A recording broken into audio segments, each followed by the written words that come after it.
Hey, what's up, fellas? How you doing, man? Antonelli here.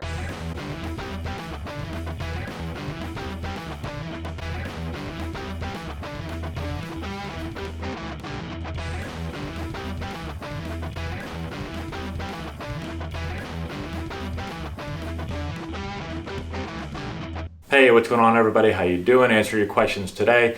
Today's question is, who are the top 5 pitchers that I've faced in my life? The best pitchers I've faced, the hardest guys to hit. We're going to go through my top 5 list, and then I'm going to give you a couple other guys that you may think should be on the list that I have faced, but I'll give you reasons why they're not on there. So, jot the list down. Let's go 1 through 5. These are not in any particular order. These are just the top 5. First guy is Daniel Bard. So Daniel Bard, I'm going to give a quick little background in case you guys don't know who all these guys are, but I'm sure if you guys watch baseball and girls, you'll know who they are. So Daniel Bard, pitcher with the Red Sox, was one of their top relievers for a couple of years. They tried to make him a starter, kind of lost his command and control, and now I'm pretty sure he's out of the league now. But I faced Bard a ton. I think I've probably faced him about 30 times in my life. I faced him in college for 3 years. He went to UNC and I went to Wake Forest. We're in the same league. And then professionally, I faced him a bunch of times. I only have 1 hit off him and probably 30 at-bats. He's probably statistically the worst out of any pitcher I've ever faced. The only hit I got off of him was I hit a little blooper that went over his head and landed just past his head over the pitcher's mound that came down in the middle of nowhere and nobody could get there. I beat it out at first.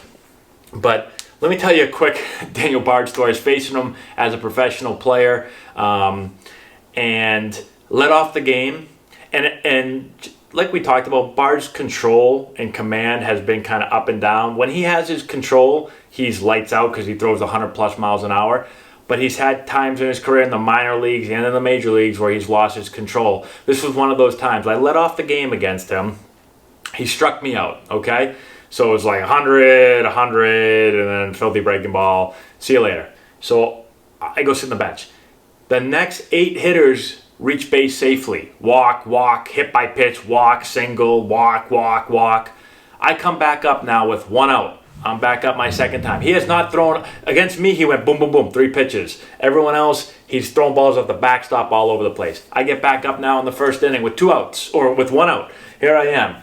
Boom, strike 1, boom, strike 2, boom, strike 3, I go and sit down. So I struck out twice against him before he got anybody else out, and he threw me nothing but strikes and then walked everybody else. So I just had really bad luck against them, or there was something about me that he just felt really comfortable about and absolutely dealt. But he had filthy stuff. When things were going well for him, he was really hard to hit.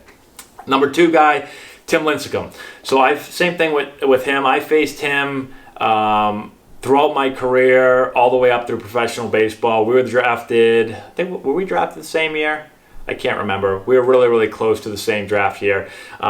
He was actually one of the guys where, more than almost any other pitcher I've ever faced, when guys would come back to the dugout against him, a lot of times they would come back laughing, like, well, I've got no chance. I've never seen so many hitters come back and say, guys, we have no chance.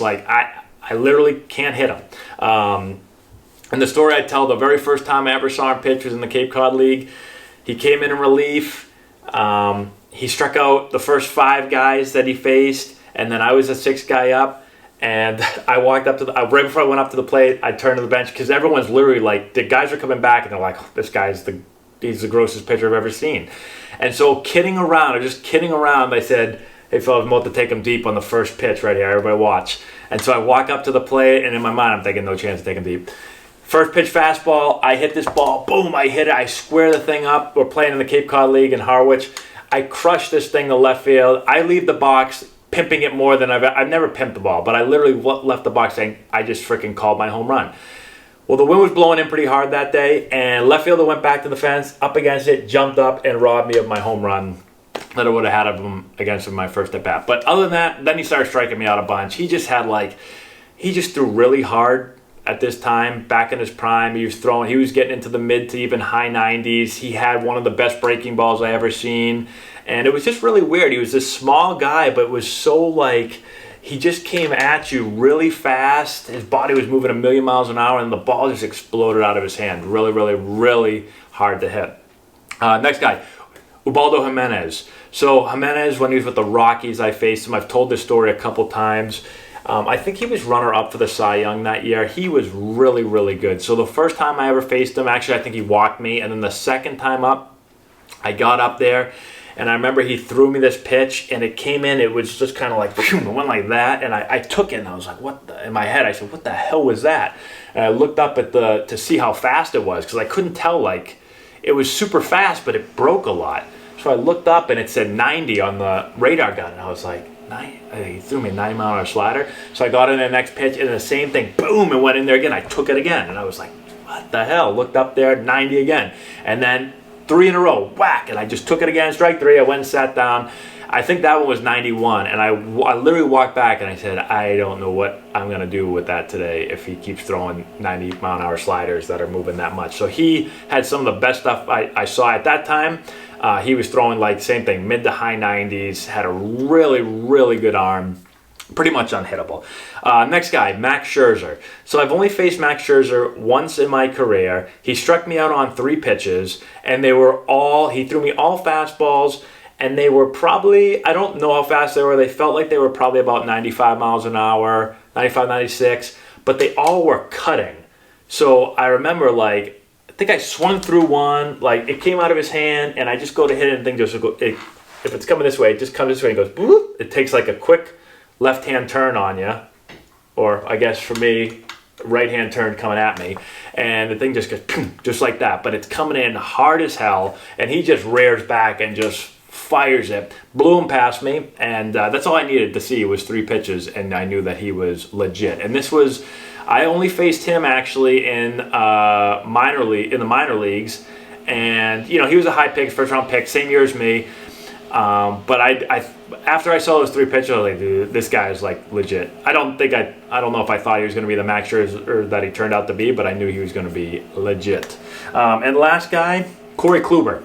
So Corey Kluber actually so he's with the Padres when I was with the Padres, but we never played together, and then he got traded to the Indians, and so I played him throughout the minor leagues a decent amount, and every time I played him, I swear, like, I couldn't hit him every time I face him, right? And this is before Corey Kluber, like, everyone now is like, oh yeah, Corey Kluber.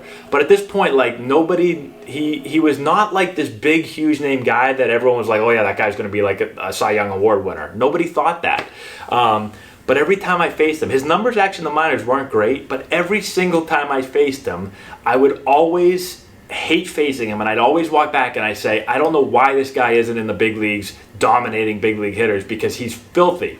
He was probably like, I don't know, it felt like he was like 92 to 95, really power stuff, but he had a cutter or this really short, hard slider or something. And I just remember it was super hard to hit. I just couldn't hit it. And I always thought he had the best stuff. Maybe out of almost everyone I faced, I always was like, dude, this guy's got the best stuff. Why is he in AAA every time I play against him? And then finally he went up to the big league. I think he went up and down maybe at first a time or so. But then he finally stuck up there, and then he just, you know, ended up becoming Corey Kluber and dominating. And I always tell everybody, like, when they talk, you know, people always ask me, like, oh, you face this guy, you face this guy. And anytime Corey Kluber's name comes up, I tell them the story, like, I felt like Corey Kluber should have been a freaking stud way before he was. I don't know, he had unbelievable stuff. So those are my top 5 personal guys that were hardest for me to hit. There's other guys that I get asked about all the time that I face. I drive those guys down. Clayton Kershaw, I get asked all the time. I faced Clayton Kershaw, but I think it was his rookie year, I believe, in the major leagues. And, you know, he was really young. You could tell he was going to be good. His fastball was pretty hard. He had a good breaking ball. I don't remember being up there and being like, wow, this guy is like going to be the next greatest, pitcher of all time. But again, only faced him, I think, 1 game, maybe 2. And so he had good stuff, but I didn't leave that at bat or that game being like, this dude is going to be one of the greatest pitchers of all time. Justin Verlander, got to face him a couple times, but never face him in a major league game, only in spring training, and he wasn't really ramping it up. Like, his fastball the day I faced him was like low 90s, and he can get it way up there. This is when he was with the Tigers. I was with the Orioles. I hit a single my first time up to right field, and then I think I grounded out to short my next time. I think I only faced him twice in that game. Aroldis Chapman. So when we faced him, I was not playing that day. So everybody always asked me, "Do you face Aroldis Chapman?" I never faced Aroldis Chapman. I just was sitting on the bench watching and saying, "Thank God I'm not playing today," because he was throwing like 103 miles an hour. And it just looked like a really uncomfortable at bat because the ball would be like up here and down there and over here. But he was throwing hard as hell. So never got to face him, just got to watch him pitch. And who else? And Andrew Miller. So Andrew Miller's a weird one because whereas I couldn't hit Bard at all, I faced Andrew Miller, same thing. He went to UNC with Bard. And so I hit him really, really well my whole college career. And every time I faced him, I felt really comfortable, and I always hit him well, which is strange.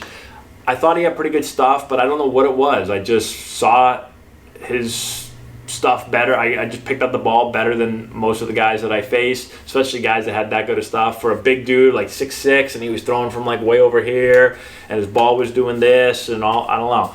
But somehow I guess I just got lucky off of him. But I never came back to the bench or something and been like, wow, that guy is impossible to hit. I used to always say that about Bard. I always felt good about Andrew Miller, and obviously Miller's had this ridiculous major league career. So those are my top 5 guys, the hardest guys for me to face, and then a couple of the guys that I know people always ask me about.